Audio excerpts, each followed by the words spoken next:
برادری که خیلی باهاش صمیمی بودم فکرشو نمی‌کردم که یه روزی با دیدن فیلم‌های مستهجن این بلا رو سر من بیاره.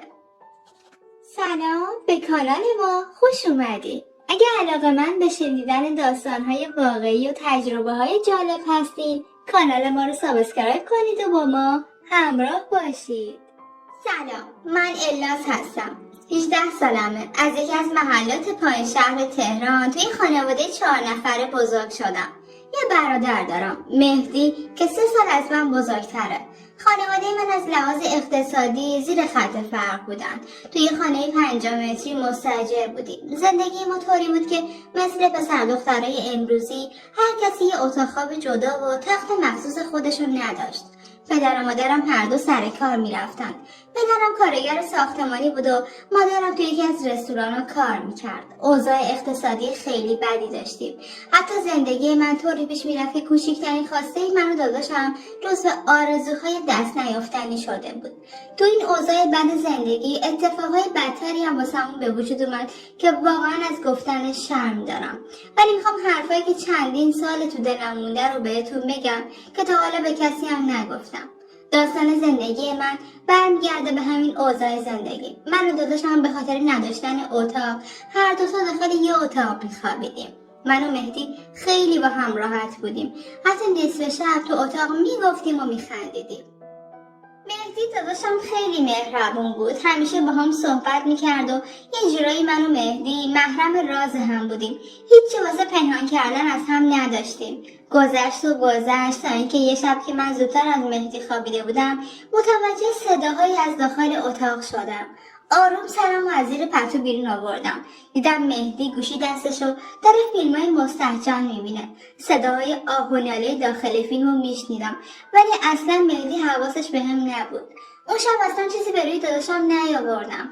هر جوری که بود گذشت، ولی خیلی فکرم درگیر شده بود. وقتی صبح شد کل روز درگیر این بودم که چرا مهدی به این فیلم رو آورده و اینا رو نگاه میکنه. هرچی میخواستم با مهدی صحبت کنم نمیدونستم چجوری باید سر قضیه رو باز کنم. باز شب شد و من و مهدی رفتیم داخل اتاق که بخوابیم.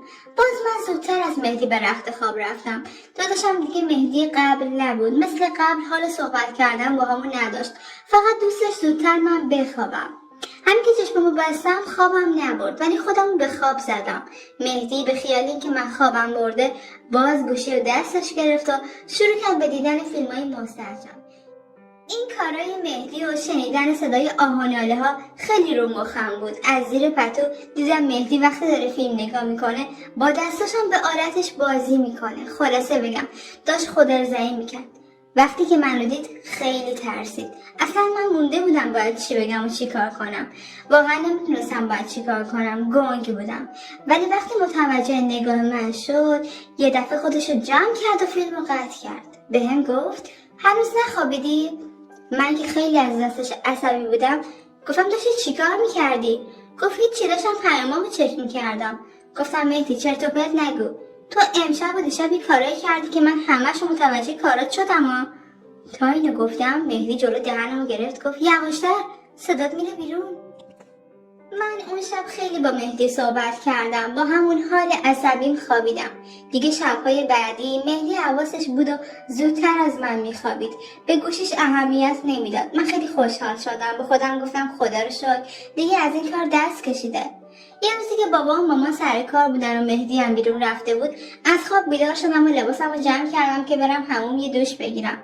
رفتم حموم دوش گرفتم. چون خونه تنها بودم لباسامو داخل حموم نبردم. گفتم یه حوله دور خودم میپیشم و میام تو اتاق لباس عوض میکنم. اومدم داخل اتاق خودم خوش کنم. داشتم لباس زیرم میپوشیدم یه دفعه مهدی از در اومد داخل. وای سریع دویدم رفتم داخل حموم، ولی مهدی من دیده بود. واقعا نمیدونم چه شده بود. اثر اون فیلما بود چی بود نمیدونم. هر چیز دیگه ای که بود داداشم عین ناباوری اومد داخل حمام. نذاش لباس زیرم بپوشم. اینقدر داد زدم و گریه کردم. گفتم مهدی چی کار میکنی؟ برگشت گفت الیاس میخوام با این هیکل لخت یکم واسم راه بری بدنتو ببینم. گفتم بیشور من خواهرتم. ولی مهدی هیچی سرش نمیشد. حوله‌ای که دور خودم پیچیده بودم و کشید و منو لخت و عریان کرد و شروع کرد منو دستمالی کردن. ولی من فقط گریه میکردم و داد میزدم ولی اصلا گوشش به این حرفا بدهکار نبود. منو تهدید میکرد، کتک میزد تا اسیر خواسته های خودش کنه. اینقدر با بدنم ور رفت که منو از خود بیخود کرد. شروع کرد به خوردن لبام و خوردن. مهدی هر کاری خواست اون روز با هم کرد. حتی میخواست از جلو با هم رابطه داشته باشه. با خواهش و تمنا اونو منصرف کردم. اون روز گذشت. پدر و مادرم از سر کار برگشتن خونه. مهدی منو تهدید کرد. گفت اگه کسی از این موضوع چیزی بفهمه هم منو میکشه هم خودشو. خیلی ترسیده بودم. به خاطر همین به هیچ کس هیچی نگفتم.